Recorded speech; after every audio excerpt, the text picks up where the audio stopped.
You may have seen my previous email on the Mark II rails that I took apart and cleaned. These are from our E-Type.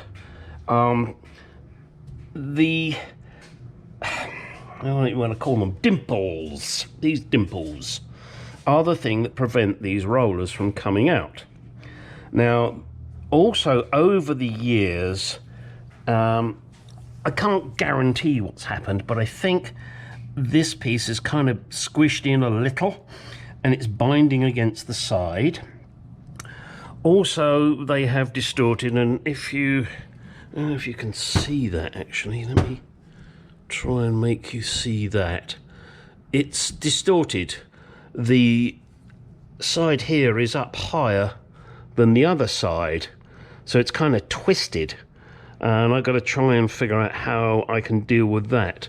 My initial plan, once I've beaten down the little dimples so I can get this other roller out, is to take a little edge off of there, a little edge off of there, a little edge off of there, and a little edge off of there. Also, at the same time, I'm going to try and see if I can level these out by a bit of vice work. I don't know if that will work, however, I will make it. I've promised my brother, because it fits on our E-Type and I'm not near the E-Type. He brought these with him when he travelled here this Christmas so that we could play Mark IIs, as you all know if you've been watching my videos. So that's the plan there on that, and on these two, they both need the same kind of work. I did tell my brother, because these arms were in such a poor shape, and I've got this one kind of straight and I've got that one kind of straight, that when he puts them back in the car he's gonna have to bend them because they have to go over the cross member. So he's gonna have to bend them, like maybe from here, take it up at 45 degrees and then bend it again so that it's parallel.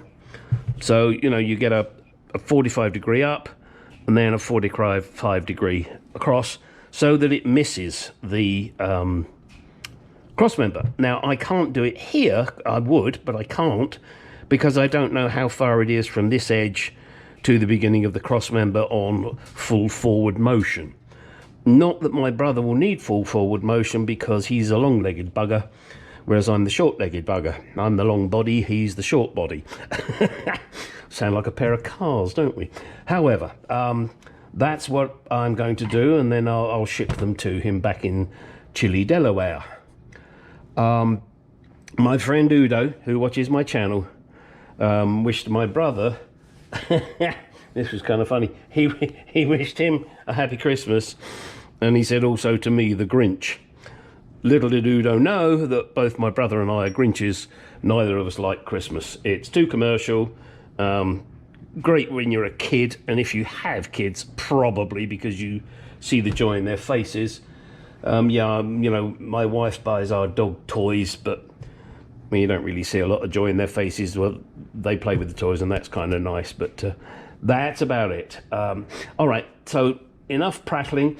I'm going to set the camera up and work on these, and then maybe you'll see what I do and you'll disagree with me, and it doesn't matter because it's my car. Ha ha ha. There you go. That's it for the moment.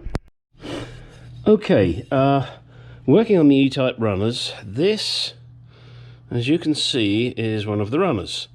Now, to the left, the corner is not at right angles. The reason for that is my brother had it repaired by a friend of his, and unfortunately the welding he did, while it may have held it together or holds it together, it intrudes into the inside, and that's not acceptable. The inner part rubs up against that, so I'm going to have to cut this out and re-weld it and reshape it so that it is a right angle. This will take a little bit of work, but hey, that's part of the fun. So yeah, you can see that weld there. Hopefully you can see, oh, it's focusing on my hand. It would, wouldn't it? Wouldn't it? Oh shit, I don't know if it's focusing or not now. Anyway, so that corner, that piece has got to come out. It's no good as it is. My brother did try filing it, but that's not going to work. I have my trusty Dremel here with this piece, and that will get it out. I've reshaped it now, and it's a darn sight squarer, and I got rid of that big ass lump that was on the inside. Of course, in doing so, that does remove some material from here. I'm going to think about this. I might be able to do a Mr. Blobby and you know, build it up without intruding too much on the inside. But if I do, then I'll grind it off. That's a job for another day. I'm about to stop for the day. It's only 4:30, but I don't like to work hard. So this will continue. Okay, had to do a little bit of grindy. As you can see, it's still slightly distorted. I'm going to try and see what I can do about that, though probably not much. However, with nothing in there, this slides in and out beautifully.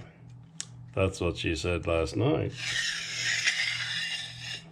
So my next plan is to put the rollers in without messing with the dimples. In other words, I'm not going to make it permanent, and see how that functions. If that functions okay without me doing the straightening of this, which hopefully I won't have to, then I'm going to grease this up and get it ready. I haven't decided yet, powder coat it. It's just a thought at the moment, powder coating, and obviously I would have to keep the powder coat off of the inside completely, but it might be nice to do it on the outside. The problem I have is that I would have to do the dimples afterwards, and obviously that would destroy the powder coat in that area. That, yeah, may not be terrible, but I have to powder coat these separately, and I have to make sure the rollers aren't in there because they're nylon and they would just melt in the oven.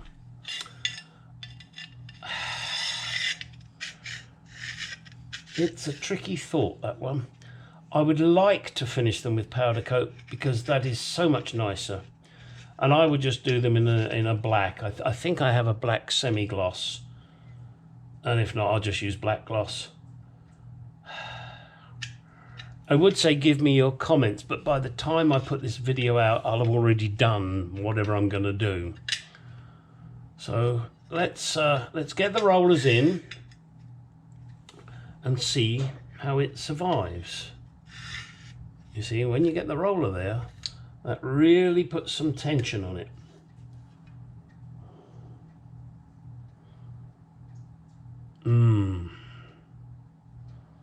It's almost like the rollers are too big, but that can't be true because they're the originals. Let me fuck with this for a little while and I'll come back to you. Looking at the state of these rollers, they have, looking here at the state of these rollers, they have been living in this rail, and they have collected so much dirt and grime and shit, and I think they've been kind of stuck in a few positions, so instead of rolling, they were just sliding solidly rather than rolling as they should. So what I've done is clean them up, and I didn't just want to sand them because, you know, I'd end up with flat spots and that wouldn't be good. I've got to keep them circular or round, depending on the word. And what I did is I grabbed this little bag which contains my buffing pads for my Dremel, and in the buffing pad for the Dremel there is this one with the spike. So just got it and screwed it on. Now it's central and it spins nicely. Oh, okay, sandpaper what? No, I'll just grab my Oh, excuse me. Frog in the throat. Grab my file. Run it up and down.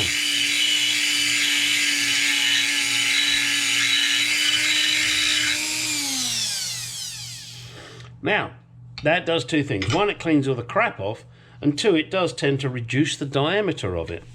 And these rails have been fighting that. So it's a good idea to do this. And it's very simple, of course. You just take it off and screw it. So let's give this one a go. This one's kind of off center, but looks good. So let's have a go, shall we? Not quite sure I got sparks, it's plastic.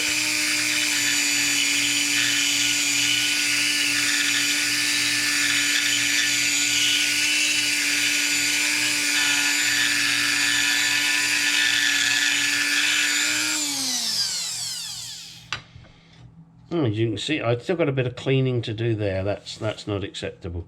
And I think what the sparks are is there's pieces of metal stuck in this. You might want to fast forward here.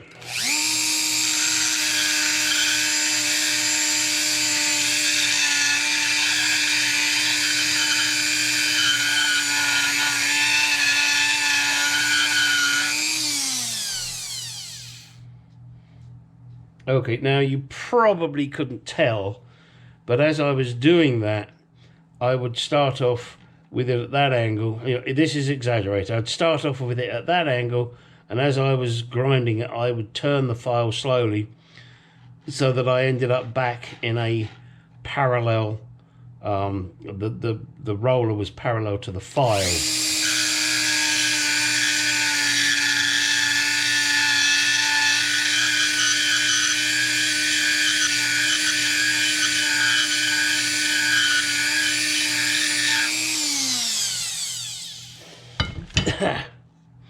Now that is nicely cleaned up. A little bit of a burr up there, but I'm not worried about that. And I've done the same with this one. And you see there was a piece of metal stuck in there that has destroyed that part of the roller. So now let's install these and see if the slide moves a little smoother. Okay, got the rollers in there now. Look at that movement. That is fucking smooth, I tell you. Okay, oh, I've got a little bit of a bindy for some reason. No, oh, it could be, yeah. I've got the, instead of having the roller, I think, hang on, let me check. I think I've got the roller in the wrong place. Yeah, I think I've got the roller here and it should be here. So that's just a little issue I will have. Yeah, that's exactly what I've done. I've got the roller in the wrong place. So let me see if I can fix that.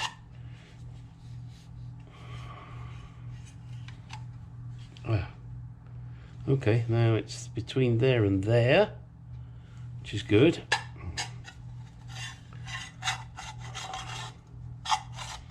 I'm going to bind. Why am I binding? How? Oh, I know exactly why I'm binding. Much binding in the marsh. Because I have this dimple flattened, the roller has come past here and is jammed up here. So once I get that back into shape, that will cure that. So I got to get a hammer on this now and just flatten that back to where it should be, and we should be good to go. Look at that. Now I've got to do that 3 more times. Alright guys. Yeah, I think that's probably where I'm going to leave this video. Whether I powder coat these or not is secondary to you. You all have to decide the finish you want. But hopefully the video shows you the crap you have to go through. I mean, I took metal off of this edge, metal off of that edge, then I took metal off of this edge and metal off of this edge. I then tried to make the rail as straight as I could. When you're pounding these dimples out flat, they will distort the metal, and you have to make sure that you get that back as it should be. I mentioned before that I was thinking of powder coating these. I think that will cause me more problems than anything. My intention now is to degrease these. Let's rephrase that. What I'm going to do now is get everything working as it should, get my dimples flattened back into where they should be, make sure everything's functioning as it should do, and then when that's done, degrease the whole damn thing with brake cleaner, etc. while it's assembled. Then once I've done that, I will then mask up the ends, put plugs in the holes, and spray it. I'm going to spray it in like a gloss black, something like that. Actually, he's having a red interior, isn't he? I may do this in gloss red. Ho, ho, ho. Wouldn't that be kinky? I'll check first to make sure that we can agree on that. I don't want to do something that will annoy my brother, and then I'd have to beat him up again. Yeah, so look at that. I mean, that is fucking gorgeous. All right, Trevor. 3 more to go, then I can ship them back to you.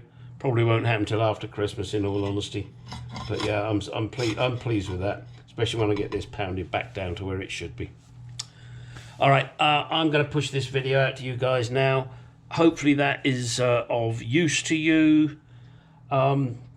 If you like, and you need to send me questions on it, I'll do my damnedest to answer them.